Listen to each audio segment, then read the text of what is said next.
Jinsun, percebendo que não tem saída, decide pegar sua tramontina que estava guardada, e ao mesmo tempo que ele grita ele leva ela até o Prota, porém Anjun imediatamente o larga, fazendo assim Jinsun ficar extremamente feliz, mas a felicidade dele dura pouco, pois, imediatamente ele percebe que está caindo do terceiro andar, depois de conhecer o solo. Jinsun por medo do Prota ir atrás dele ele imediatamente se levanta e começa a andar para longe dali, e enquanto o Prota o vê ele indo embora, Junvou imediatamente diz, caraca, esse aí gosta de viver, e logo atrás deles um dos capangas diz que o Jinsun é muito sortudo, e então ele olha para os dois e diz que eles irão pagar.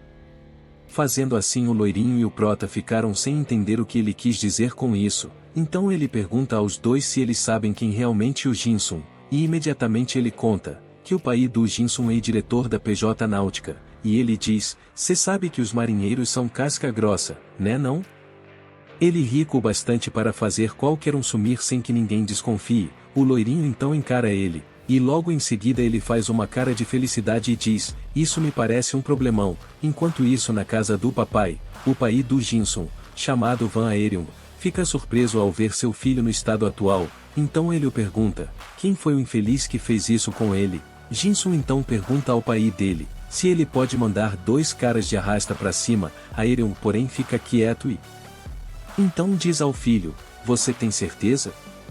Você pode se arrepender para o resto de sua vida. Jinsun porém responde que para ele está tranquilo. Aerium pergunta o motivo. Jinsun porém só responde que o motivo foi que eles o amassaram e ele quer dar o troco.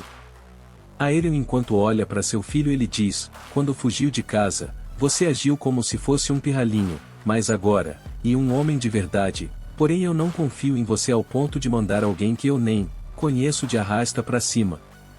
Dito isso, levante a cabeça, se alguém me pede algo parecendo um figurante, ou com alguma dúvida eu não ajudarei mesmo que possa, então Aerium faz uma cara de bunda e diz, para o filho pensar com cuidado no que ele o está pedindo, e na próxima vez que ele for pedir uma coisa dessas e bom que ele pareça um homem capaz de pagar o preço. Jinsun ao ouvir isso imediatamente limpa a cara e olhando para o pai ele diz, pai os mande de arrasta para cima, Aerium então diz, é assim que eu gosto.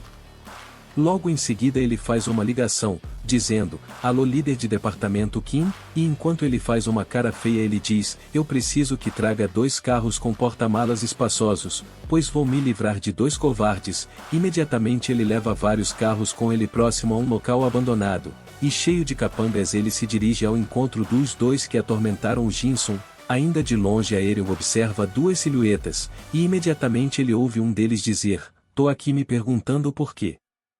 Esse retardado trouxe pivetes para uma briga de gente grande, Aerium ainda sem ver o rosto deles, ele responde, bem é que uns infelizes atacaram meu filho, você devia fazer o mesmo, e finalmente mostrando o rosto ele diz, nossa mas ninguém gosta de ser amaciado, não é mesmo? Presidente Van Aerium? E depois dele observar com calma, ele toma um susto, pois ele conhece bem o presidente Junvou, então ele imediatamente se perguntar o que o presidente Junvou faz naquele local, após esse susto ele imediatamente ouve seu celular tocar, e ao atender ele chama o cara do outro lado da linha de diretor Nan, e diz a ele que ele está ocupado e pede que ele ligue mais tarde, porém o diretor Nan, fala para ele, presidente estamos lascados, todos os acordos da segunda metade do ano que fizemos com o Grupo O, foram cancelados, não sei o motivo mas o presidente O Junvou cancelou todos, após Aerium ouvir isso, Junvou imediatamente faz uma cara sinistra enquanto Aerium faz uma cara de desespero, e imediatamente ele vai ao chão e implora ao Junvou perdão e que isso não voltará a se repetir, os capangas do Aerium ficam incomodados pelo seu chefe estar de joelhos, eles o perguntam presidente, o que está fazendo? A gente não ia comer o butico deles? Aerium imediatamente manda eles calarem a boca, Junvou faz uma cara de deboche e então diz, muito bem, você saca as coisas rápido, então, você pode dar um jeito nesse barulho? E imediatamente Aerium manda seus capangas irem embora, deixando apenas seu filho ali com ele, e ainda de joelhos Aerium pergunta a ele o porquê dele quebrar o acordo de usar os barcos dele, e ainda no chão ele diz, você já sabe da nossa situação então por que fazer isso comigo, afinal se você não usar nossos barcos, nós podemos entrar em falência. Junvou com a maior tranquilidade responde, Então você quer que eu use?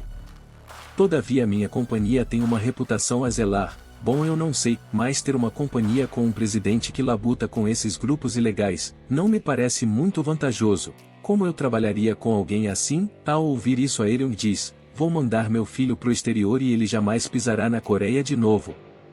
Jinsun, ouvindo isso, entra em desespero e pergunta ao papai: mas pai, fui eu que fui amaciado, então por que eu estou sendo exilado? Aerion puxa seu filho para perto dele e imediatamente implementa a boa e velha educação paternal. Jinsun então fica em choque, e novamente pergunta ao pai por quê, porém o velho bota Jinsun no chão e novamente aplica várias e várias lições ao filho. Junvoo imediatamente começa a rir, e enquanto ele aponta para os dois, ele diz ao prota: ei, olha esse merda. Por isso o filho dele age como um idiota, e então Junvoo, enquanto ri, pede ao velho para parar de educar o filho ali, e ainda diz: por que raios você o mandaria pro exterior? Afinal eu conheço um jeito bem melhor de discipliná-lo. Então faça como eu digo e então voltaremos a usar seus barcos. Enquanto Jinsun tira um cochilo, o velho, ainda de joelhos, responde: eu farei qualquer coisa que mandar. Junvoo então diz: tá tudo certo, seu filho me fez gastar 50 milhões, claro que isso e troco de pão para mim, mas e um bocadinho para bastante gente, então faça seu filho trabalhar para pagar esse valor. O velho então responde: mas como o otário do meu filho conseguiria essa quantia? Junvoo então solta um sorriso malicioso, e enquanto faz uma cara de maluco ele diz: você não é marinheiro? Leve seu filho com você, pescaria em alto mar paga bem, não é? Jinsun, com a cara um pouco desconfigurada, percebe que está lascado. Após isso, imediatamente nos é mostrado o local aonde Jinsun irá trabalhar daqui para frente, e logo em seguida nos podemos ver a felicidade estampada na cara do Jinsun. E enquanto isso, no escritório do Junvoo, o prota se encontra sentado no sofá enquanto de costas está o loirinho dizendo: você é um monstro, Anjun, afinal o que estamos tentando fazer e meio errado, não acha? E também não tem por que você agir caso eu possa resolver com dinheiro, afinal você não precisa se machucar. O prota, olhando para ele, apenas responde: eu estou bem. Porém, enquanto ele ainda falava, ele sente algo o tocando, fazendo assim ele imediatamente se virar, porém a pessoa que o tocou.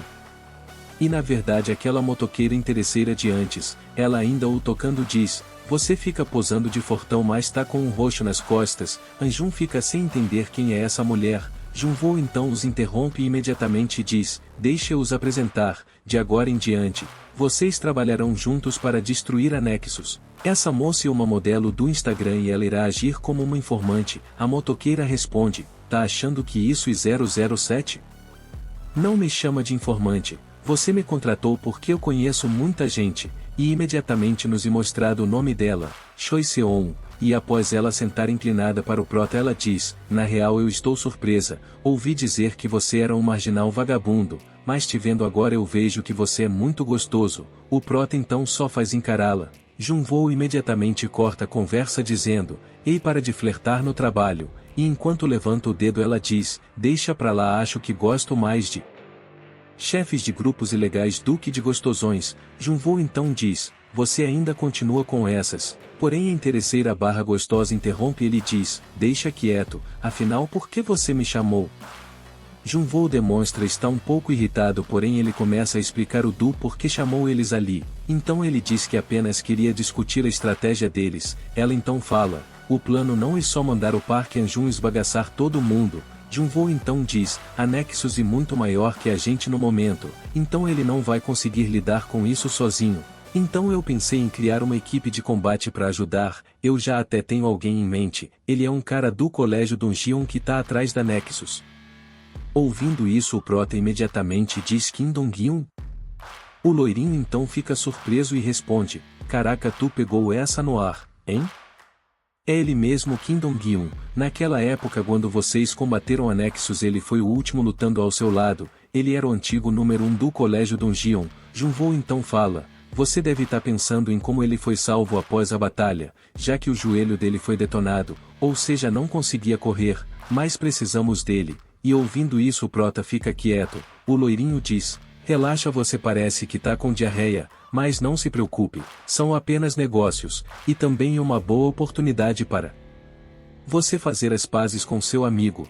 claro assim que derrubarem o colégio Dungeon que está sob anexos, o prota ao escutar isso fica mais motivado. Passado algum tempo, no colégio Dungeon, nos é mostrado uma sala repleta de estudantes, então um deles diz, aproxima coisa da agenda e sobre o chefe Choi Sajan ser jogado na detenção juvenil. Eu soube que ele estava obrigando os colegas a comprarem de sua loja, isso vai virar um problema mais tarde, por conta disso vai ser mais difícil conseguir dinheiro agora, e um deles se pergunta do por que só Choi Sajan foi pro xadrez afinal quem amaciou ele não foi um outro cara, e o cara continua falando, por mais imbecil que o Choi Sajan seja ele ainda continua sendo da Nexus, então um deles pergunta mais então quem foi que amaciou o Choi Sajan, e imediatamente um deles grita, Park Hyun-jun, e neste momento um cara chamado, Min Jin-chou atual número 1 do colégio Dungeon, pergunta quem é esse Park Hyun-jun, e enquanto eles ainda discutiam imediatamente um cara sai correndo para avisar as novidades, afirmando que Park Hyun-jun se transferiu para aquele colégio, deixando todos ali surpresos. Então o atual número 1 afirma que ninguém esperava por essa. Enquanto isso na sala nova, o professor pediu ao prota que ele se apresente. Hyun imediatamente diz, é um prazer os conhecer colegas, e fazendo uma cara ameaçadora ele diz, o ceifador de vocês chegou. Fazendo assim todos os seus colegas ficarem mudos e fazendo até o professor reconhecer que o prota tem presença, e após dar uma olhada na sala ele pede ao prota que se sente no fundão próximo de um dos membros da Nexus, e imediatamente o prota se dirige para o fundão. Antes do prota se sentar ele pergunta se o prota é realmente o famoso Park Hyun-jun, e esse cara está na 12ª posição de todo o colégio, chamado Jovo Homem. Hyun porém fica quieto novamente. O tagarela então diz, Min Jin-chou nos avisou para nunca encostar em você, o infeliz é uma montanha, e tá com medo de um mirradinho como tu. Mas eu não tô com medinho não ache estranho eu me transferi ano passado, então não sei muito de você, mas eu ouvi bastante, então quero saber se os rumores são reais, o que você acha?